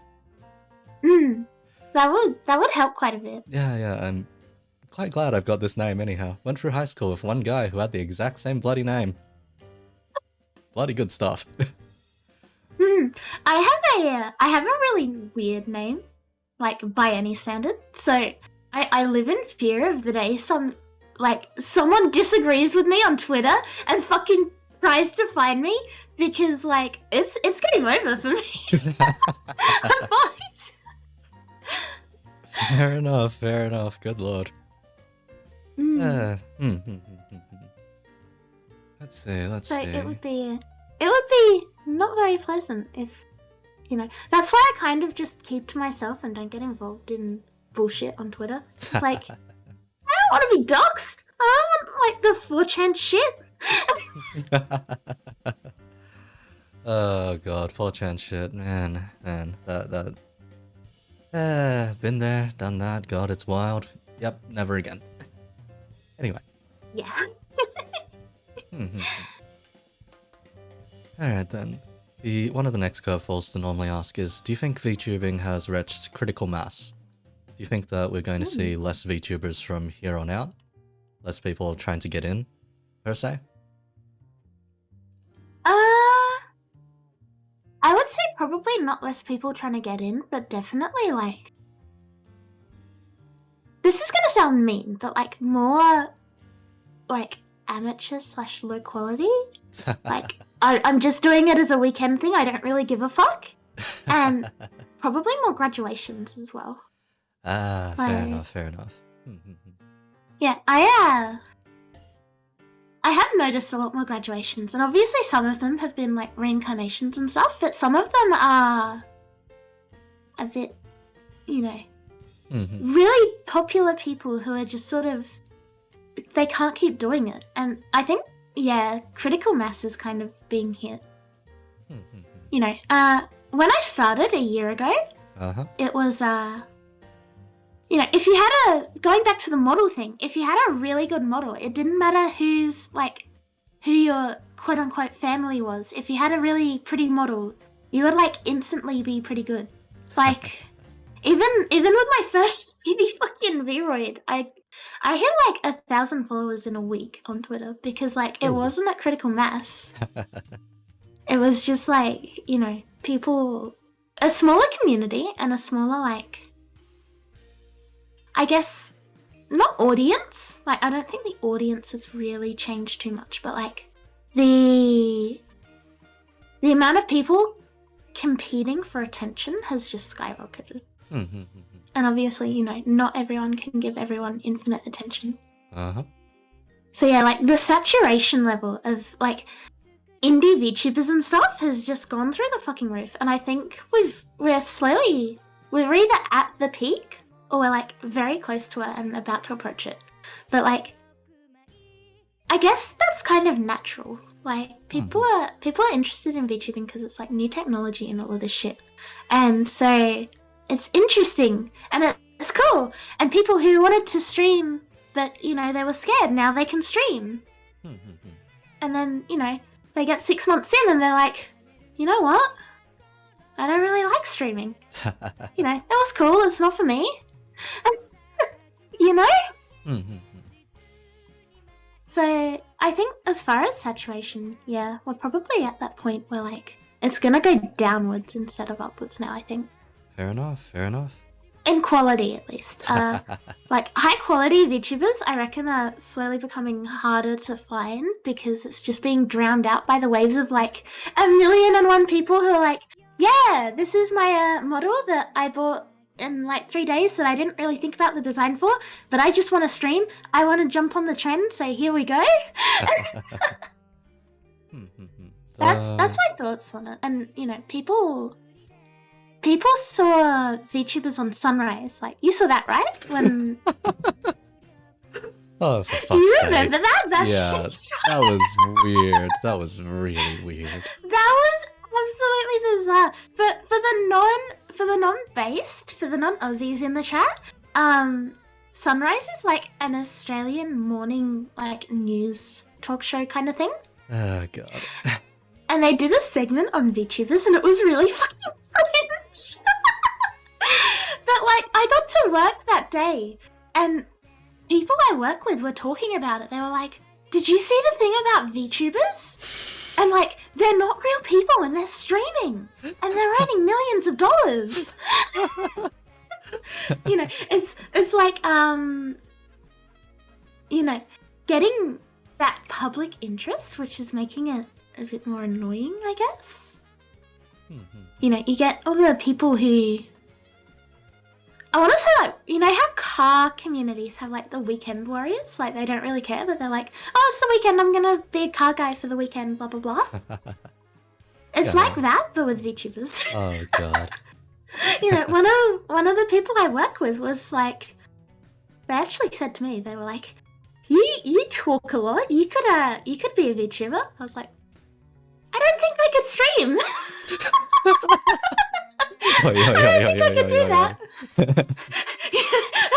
That was too close. It was way too close. It was way too close. It was too close for comfort. I did not like that. I did not like that at all. Oh god.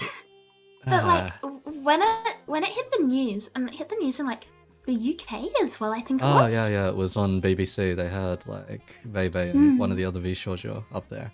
Fruit probably, I think, yeah.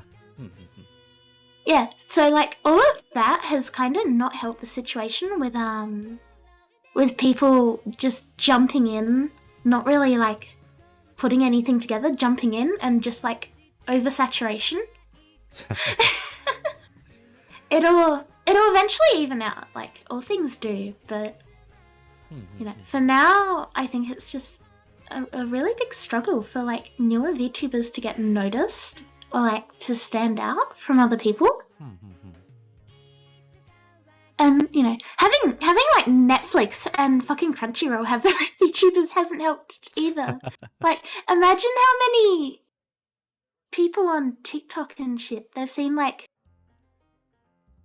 I want to say TikTok, but like, you know, especially with TikTok, people have seen it and they're like, yo, it doesn't involve my actual face, I could do that. And suddenly everyone's here. Hey, I do know some VTubers, yeah. Some VTubers here and there that are almost TikTok exclusive, actually. It's interesting to see how like you can be a VTuber on TikTok when the entire thing is streaming. But like, yeah, if I wouldn't say that like it's going away with like oversaturation getting to like critical mass, but like it's definitely reaching that point where it's like way too hard for people to maintain, and I think we're seeing a lot of like burnouts and graduations and shit because of that. You know, you're not like the big fish in a small pond. You're a big fish in the middle of 1,000,010 other fish, and we're all in the same pond and we're all like with the same viewers and shit. And so it's reaching that point where it's like, you know, only okay, I'm gonna rephrase that because it was gonna sound really fucking mean. But like, I was gonna say only the strong will survive. But like, god, survival, you know, of the fittest, buddy. Let's go. Fighting for viewers, and like, especially if you wanted to turn this into a full-time thing, you know, it's just getting harder and harder and harder. And yeah, I don't think I expected that when I came into the community. Like, I didn't expect it to blow up the way it has. Oh, fair enough. I'm just sort of vibing. I was happy to do it as like a beginning to stream without like showing my face and stuff. But like seeing the community and seeing how big it's grown and all of that, it's been interesting to watch how many people have, you know, appeared on the scene, not gotten any traction, and then just vanished within like the space of a couple of months. You know what I mean? Yeah. Sheer burnout and just yeah, burnout, and like probably coming into it with the wrong mindset, thinking that they're going to be insta famous because they're a VTuber and stuff. Oh yeah, it's and when it doesn't work out, they're like, nah, I can't do this. VTubing isn't for me. Yeah, it's no longer enough to just be a VTuber to be popular, pretty much. Like, let's say that uni mate of mine I mentioned, he debuted back in the time where it was still possible to just be, oh, you're a VTuber, here's your fame, pretty much. Yeah. Yeah, you know, it was Yeah, he did functionally nothing to stand out apart from a shit ton of Aussie shit posting. That was about it. Got pretty damn famous pretty quickly, and then was put on ice for about 6-7 months. Maybe longer now. And if he were to go back to streaming now, his numbers would look depressing, essentially. Yeah, it's kind of hard to... I feel sorry for people coming into it now, and especially like people who are only just discovering like the community in general, because it's reached that point where unless you're like big in a past life or you've got connections, you're really gonna have to fight hard to get anywhere, you know? Hey. And like the burnout and the grind that you'd have to do. Like I was lucky in that I sort of came in at a good time in the community when it wasn't too oversaturated, and so I didn't feel too pressured, question mark, like to fight for everything. Like I just sort of, a lot of it was sheer luck for me. A lot of it I just sort of got pretty lucky with. But I really feel for VTubers who aren't that lucky and who are struggling to like hit affiliate and stuff. Like I have a friend who has been streaming for about 9 months or so now, and he's not affiliate yet. Oh. Like it's just that difficult and that annoying for him. I knew a guy which was streaming for about a year, maybe a year and a half before hitting affiliate, and yeah. God. It's really upsetting to think about it, actually. Fella only hit 200 followers recently. I'm like, god damn, man. God damn it. Yeah. Like, I was lucky. I hit affiliate before I actually debuted, like just from my test streams. Oh shit. And so I didn't actually think anything of it. I was like, oh yeah, this isn't, you know, I don't see why people say grind to affiliate or whatever. But looking at the community now, it's really tough. You know, I saw an actual grind to affiliate on someone's Twitter name the other day. Oh boy. It's like, I feel kind of bad. But then like, I saw some metric ages ago now that was like only 10% of Twitch streamers are even affiliates. Well, shit, I thought Something the number like was that? larger than that, but shit, alright. Yeah, I saw something like 10% are affiliates or so. And it's like, how many people sit here for like hours and hours a day and try and grind and they get absolutely nowhere? Oh. Yeah, that is something of a horrifying thought. Yeah, and especially with people who are like trying to ride the VTuber thing, it must be really horrible trying to, you know, get your name out there when there's a million other people doing exactly the same thing. At that point, I think you need to carve out your own niche, you know? Like, it's not enough to just be a VTuber anymore. Like, that space is occupied by thousands of people at this point. So let's say, in your case even, you're a VTuber, but as far as I'm concerned, you're the shitposting gremlin of an Aussie. That is me! Hello! Yes, that works out perfectly fine, honestly. That kind of energy is not necessarily the easiest to find out there. At least not among VTubers. Among regular streamers, sure, you can get a couple of them here and there. But even among the Aussie VTubers, some of them are more subdued. Less crazy chaotic energy, I suppose. One thing I've found is that a lot of the more popular VTubers have, at some point, hinted towards being like reasonably popular in like itate communities or something in their past life. Singers, you know, basically. and Yeah. there's sort of that like mentality of like if you're a singer or you're, you know, a singer or an ASMR artist, or you've already got like a following.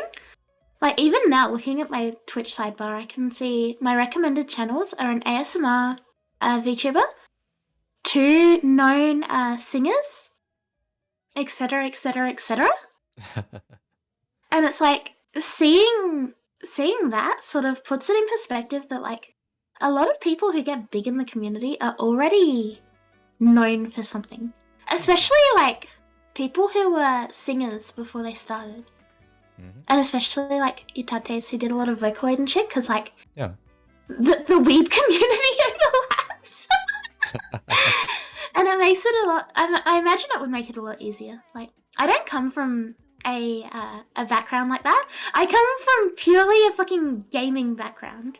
So I basically started from scratch. I don't really feel like I fit into a normal like VTuber mold because like, yeah, I can't sing, I can't voice act, I can't be a normie. I'm not relaxing. I'm just a fucking lunatic on stream, and Oh boy. on one hand, that's a really good thing. On the other hand, like, I do sometimes wonder, is that like a disadvantage for me? No, Like, not necessarily. if I was a VTuber who had a past in singing and all that, would I be doing better? I don't know. It's something I think of. Let's see. So the whole singing and say so kind of shit, all of that stuff is deeply rooted in idol culture, pretty much. And that kind of carried over with HoloLive and whatnot, mainly because HoloLive director, he wanted this as a bloody idol agency. Just something similar to AKB48 was the exact quote. Anyway. Yeah, and it's definitely so influenced it. It's kind of warped the perception of what VTubers should be, in that they should all be talents which can sing and dance and entertain an audience and do idol-like things. However, the irony there comes in that even idol culture itself doesn't necessarily obey that particular mold itself. Not every idol needs to be able to sing and whatnot. Mainly, an idol is an entertainer, pretty much.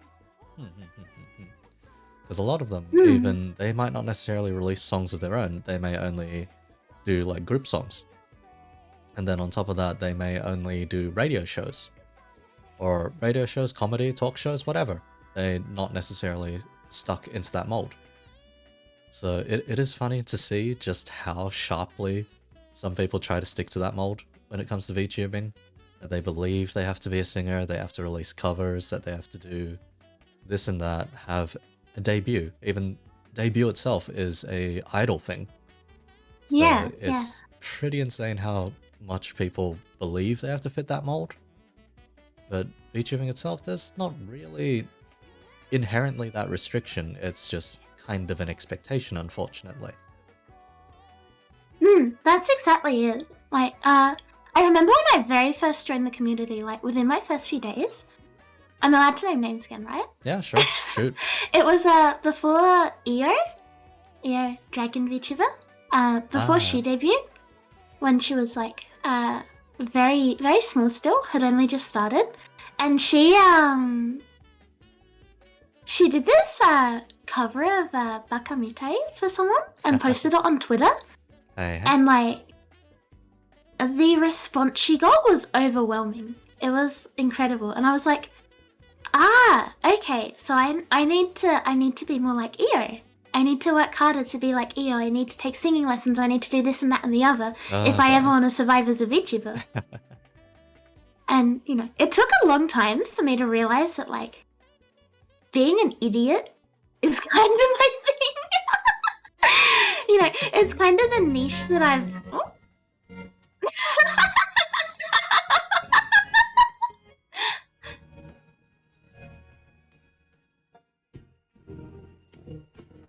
You get the idea. Yes, I actually have that on a soundboard. Just in case, just in case. Completely incredible. But yeah, it took me a long time to get out of that like perception that I had to be, a good singer and all of that. To be able to do okay as a VTuber. Then I realized, like, I think I was playing through Ratchet and Clank at the time, and I had this epiphany on stream. I was like, I don't need to be a fucking good singer, I can just be an idiot. You guys are here for me being a fucking idiot. What am I doing? Why am I thinking of singing lessons? All I need to do is be monkey. Fair enough. For myself, singing happens to be a hobby, and that was about it, so I occasionally do a karaoke stream here or there, but for the most part, nah. It's not the focus of my content. It's just kind of nice if I do it, I suppose. I wish I could sing. I cannot. All I'm saying is singing is one of those things that you throw enough effort into, you'll eventually see results. Kind of like hitting the gym, I guess. Anyhow. Yeah. Funny that you mentioned EO, actually. Mm. EO was one of the first indie VTubers I saw, actually. Mm. For only one reason specifically. So, okay, the guy who drew my model and rigged it, he was a mate of mine. Happened to go to another university, was part of a certain club, and said club collaborated with my own club. Now, this guy, this absolute unit, Cayman, okay, shows me, oh yeah, this is a live 2D model. Isn't this cool? Look at it doing its face tracking and everything. I'm like, yeah, that's some pretty cool stuff, dude. That's some pretty cool stuff. This was almost like 2 years ago, mind you. Then he's like, oh yeah, I have a VTuber child. I'm like, oh yeah, sure, show me. He shows me EO. That's awesome. At the time, I was like, oh yeah, that's cool. They're kind of cute, I guess. All right, sure. Good job, man. Good to see you found a niche. Or something to do, apart from art as well, that you enjoy. Yes. Good on you, Cayman. Year down the line, holy fuck, EO is actually really popular, what the fuck? Yeah. Year down the line when I actually entered the community, I was just like, oh god, Cayman, what the fuck have you done? She was one of the first VTubers that I really saw as well. Because like when I started, it was about the time everyone was like hyping her and Artemis's debuts up. Oh shit. Huh. That was when I first joined like Twitter community. And so I feel like if I cry here, it's not my fault, okay? Okay, sure. But she has been like one of the biggest motivators for me to keep streaming and keep growing and stuff. Like, I really respect everything she's fucking done. And I'm really upset that she's going to be graduating soon. It's definitely like, I look up to her so much. Yeah, it's definitely one of the higher profile ones. Yeah, and especially with it being health related. Like, I was really lucky to get to speak to her a few times. And, you know, she dropped into my stream once. Ironically, she dropped in at exactly the second that I was finishing drinking a liter of water in like 20 seconds. I fucking freaked out. No, that would kill someone. Yeah. Christ. Yeah, and you know, I tried really hard to like hold in the fangirling and shit, but like seeing how much work she's put in and seeing how far she's come has just been like a really inspiring thing for me. Like I said, I have no like streaming experience before VTubing. I play video games and I make Pokemon shit posts. That's all I did. And so I wouldn't say I based like anything off of her, but like seeing the way she's treated her community has like given me inspiration of how we can how I can, you know, build that sort of community and that sort of respect with my own stream, like my own viewers and stuff. And yeah, it really makes me upset that she's graduating. Hey. She's just been awesome. Every time I've spoken to her, she's been absolutely wonderful. Fair enough. Anyhow, in which case, let's head on to the last few. Let's head on to the last few questions of this interview then, shall we? These next two questions are briefly related to each other, but I normally find them as a decent way of ending off things anyhow. So, recommend a drink. Any drink at all? Does it have to be alcoholic? No, that doesn't have to be alcoholic. I've had people come on here and recommend specific kinds of like bubble tea. Milo. Oh, you had to do it. You really had to. Okay. I had to do it. For the non-based in the chat, you need Milo. I am sorry to everyone who does not live in a place where Milo is easily accessible. You are missing out. You are not living. You are having the worst possible life. You need to try Milo. Milo is delicious. Okay. Here's the contentious point, though. How do you prepare your Milo? How do you make your Milo? My gosh. The only acceptable way. So what you do, right? You get the tin of Milo, right? Uh-huh. And you get like a soup ladle, right? Okay. And you fill the cup at least 3/4 full with the Milo. Okay. Then you get the milk and you put the last 1/4 as milk. If the Milo is not reaching like peak saturation levels and it physically cannot dissolve anymore, if it is not reaching that level, you are not fucking eating Milo right. It's not about drinking the Milo, it's about eating the Milo. My fucking sides, you... Oh my god. Why? Why have you done this? What the fuck have you done this?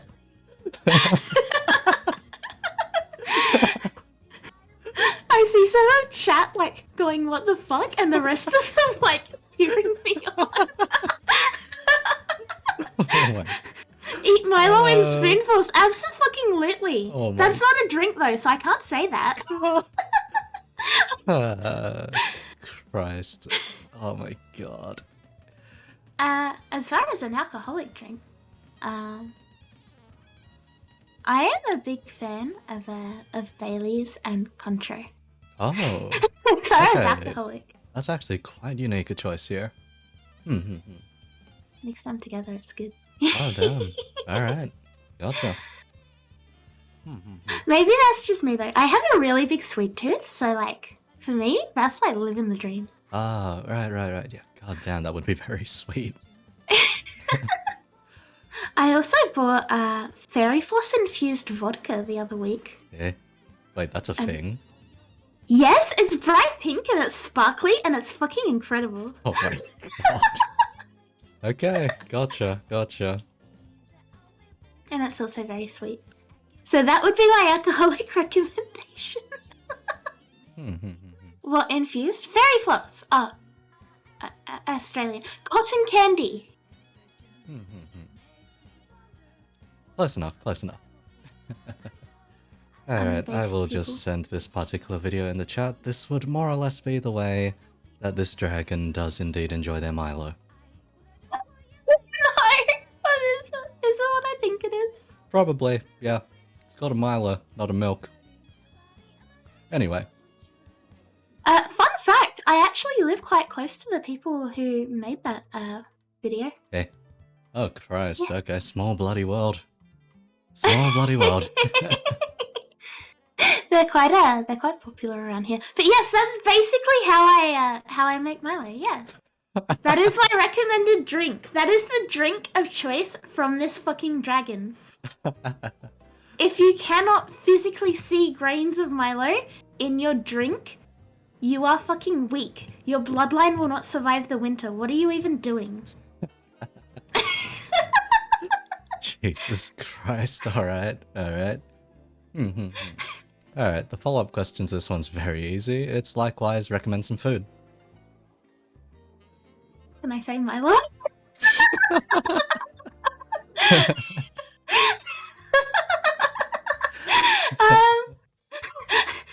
Recommend some food. I have to think about this one. Oh yeah? I would recommend that everyone try panna cotta. If you've never had panna cotta, try panna cotta. Oh boy, yeah. Your sweet tooth is really showing through then. God. Yes, I basically exist on sugar. Milo is straight to the veins. I see someone in chat said bean boozled beans, and absolutely fucking not. I do not recommend that to anybody. Wait, what are bean boozled beans? You don't know what bean boozled beans are? No, I don't. So basically, they are these absolutely fucking cursed jelly beans. So they come in, they're jelly belly ones, right? They come in a box, and in the box, there's like 8 different like colors or so. But each color is either going to be a good flavor of bean or a bad flavor of bean. So like you pick up a peach colored one, and it might be either might be peach or it might be dead fish. Yeah. It's like being Russian roulette. It's horrible. Oh, wait. Unfortunately, one of my monitors started dying once, so I ran a donation goal for a new monitor. And part of my donation goal was every $5, I would eat a Bean Boozled bean. And someone donated a large amount, and I had to eat 40 of them in a row. Oh, wait, that's not roulette anymore, that's suicide. Anyway. And so, chat was actually tallying up the ratio of, like, good beans to bad beans that I got, and, like, counting them all. It was incredible. It was not fun, but it was incredible. Because, yeah, I'm seeing the back of one of these packagings, and I think I may have seen this maybe, like, 10 or 12 years ago. No, They're fucking cursed. It's an actual fucking SCP of a bean. Make that 15 years ago, actually. It's been a very long time since I've seen these. But yeah, on the back of this particular one, it says, okay, there's a white bean. It says spoiled milk or coconut. Then it says yes, that's the ones that I have. Dead fish or strawberry banana smoothie. Huh. Toothpaste or berry blue. Toothpaste isn't necessarily terrible. Toothpaste isn't that bad. I can live with toothpaste. Let's see, lawn clippings or lime? Okay, to be fair, I've had a certain alcoholic drink, cocktail, which is more or less tastes like lawn clippings. Yes, indeed.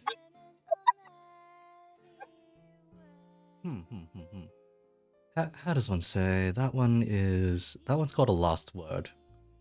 And it is probably the grassiest cocktail I've ever tasted in my entire life. I order it for... but I choose life. I order this thing for fun, because if I'm with someone at a bar, I'll like, hey, you want to try out mine?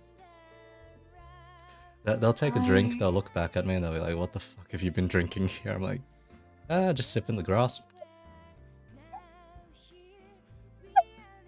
No, what the hell?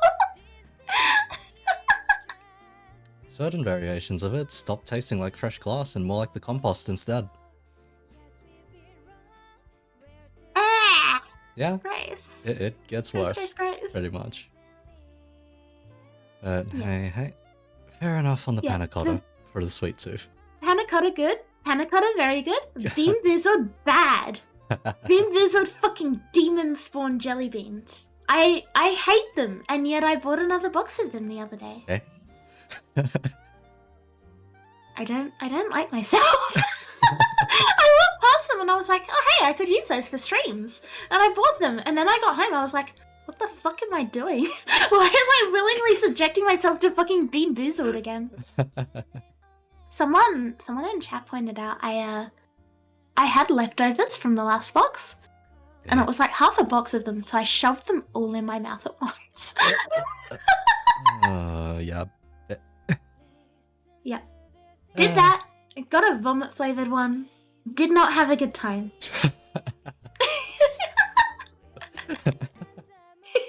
Oh my god. I see. I am in fact an absolute fucking creature. La creatura. Exactly. Christ. Oh no, chat is now pointing out other things I've done. Switch Games taste test. Yes, I did do that. I do not recommend Switch Games. Oh god. Oh. I don't know if you know this, but Switch Games are coated with a I don't know what the hell it is, but it makes them taste extremely bitter. Huh. And it's to stop little kids from eating them. I see. Well, it didn't necessarily stop you, I suppose. I was curious. Oh I heard this and I was like, how bitter can it be? The answer is very bitter. Fair enough. Good lord. Right. Never lick a Switch cartridge then. Got it. Don't lick your fingers after you've handled a Switch cartridge either, because it kind of has the same effect. Oh boy, alright.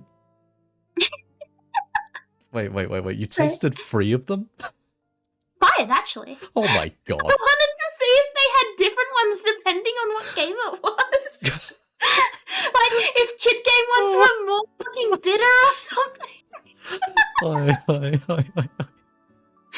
What in the flying fuck? Okay. So the hypothesis was, I am a dragon of science. The hypothesis was that if the game is more aimed at children, it would be more bitter.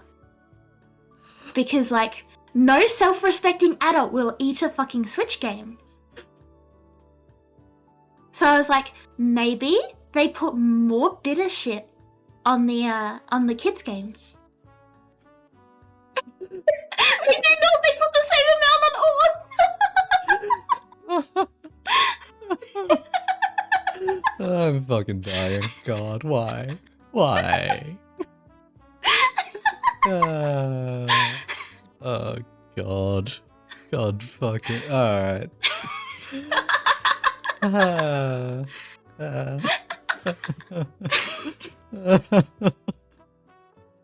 was a clip of it somewhere on my stream. Me tasting all these Switch games and promptly fucking dying. And then going back and doing it again. Oh my god. I will be sure to check that out at some point. Good lord. Why? Yes. Okay. You Yeah, good? I'm good. I think. That is a lot of cursed shit in one interview. I'll give you that. Holy fuck. Do I hold the record now? Yeah, you easily hold the record. Okay, because the first person to establish the record was a certain demon sheep that streams all the way around this time, actually, surprisingly enough. They talked about fax machines and using fax machines to piss the shit out of anyone who happens to have one, because those are bloody loud. Next one was my now girlfriend, actually, and she managed to break me twice on stream, literally by saying... Let's see. I think the first one was that she does a certain exercise, which is planking while singing at the same time. That's fucking dedication. Yeah, it's absolute rock hard abs. What the hell? It's a horrifying image when you account in a couple of other things about her, but nonetheless, the other thing she mentioned was that Americans apparently don't do compost. Oh, they have the thingy in their sink, don't they? That doesn't necessarily go straight to compost, though. That kind of chews up food remnants instead, I guess. Oh. I thought that goes to compost. What? I thought it was like a fucking sink blender that turns it into, like, compost. Oh, like an official compost. Like, over in Australia, we've got, like, garden waste, pretty much. You know, green bins, you throw them out. That kind of stuff. States, apparently they don't have that stuff. Well? Anyhow. Thanks, America. And now there's you. I think from about the maybe half-hour mark onwards, give or take, along those lines. Jesus Christ, maybe 5 or 6 occasions. How in the hell? Congrats, you hold the record now. Fuck. So if I may pull a know you and interview you for a second. Hey. Go ahead. Why did you pick to interview me? Did you not know full well that this is what would happen? Let's see. I had a gut feeling that it would end up somewhat like this. It's been a while since I interviewed a shitposter. Let's see. I think honestly the first thing that caught my attention when it came to you. Let's see. So a couple of friends ended up raiding you while I was watching their streams. What's it called? Let's see. Kiari, Rorie, those two. Anyhow. Full on Aussie gremlin energy, good shit. Then later on your Twitter, just randomly, oh, holy hell, this person's got a lot of random hot takes and shit. Yep, alright. Bringing this person on board one day. We'll see how that goes. Man, did I not expect it to end up like this, though. Not entirely, at least. But good shit, Chat man. is like, yeah, this is normal. All I'll say is good shit, good shit. Nonetheless, though. This Continuing is where... this, continuing this. What food would you recommend me to try? Let's see. My go-to foods are usually all comfort foods, and normally they're very Italian usually. If you haven't had a good lasagna before, go make a homemade lasagna. Good lasagna. I agree, that's a good one. Yeah, it's about 4 hours of suffering if you make the sheets from scratch. Yeah. Handmade pasta at home. Fucking delicious. As much as I'm an absolute fucking idiot when it comes to food, I come from a family of like people who have done a ton of work in restaurants and who have been chefs. Oh shit. So my mum was a chef at a restaurant for a very, very, very long time. And so like I'm pretty like accustomed to pretty good food, and then I ruin it with like switch couches. I see. God. Damn it. Oh no. You good? Right. Yeah.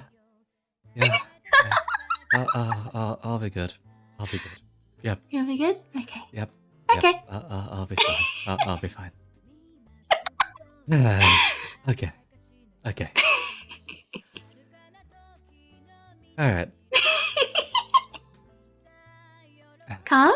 Yep. Just calm enough at this point. Anyhow. It's been a great 2 hours and a bit having you on, but this is more or less where we draw it to a close. Anyhow. So, hey. There's an upper limit of how much one-on-one conversation anyone can have with me. Rather. Yeah, I think I've had my soul leave me at least 3 or 4 times during this.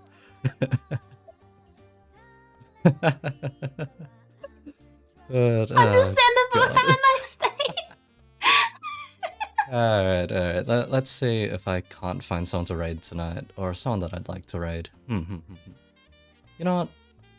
Let's send it over to another Aussie that I've hung around with, IRL. Let's see.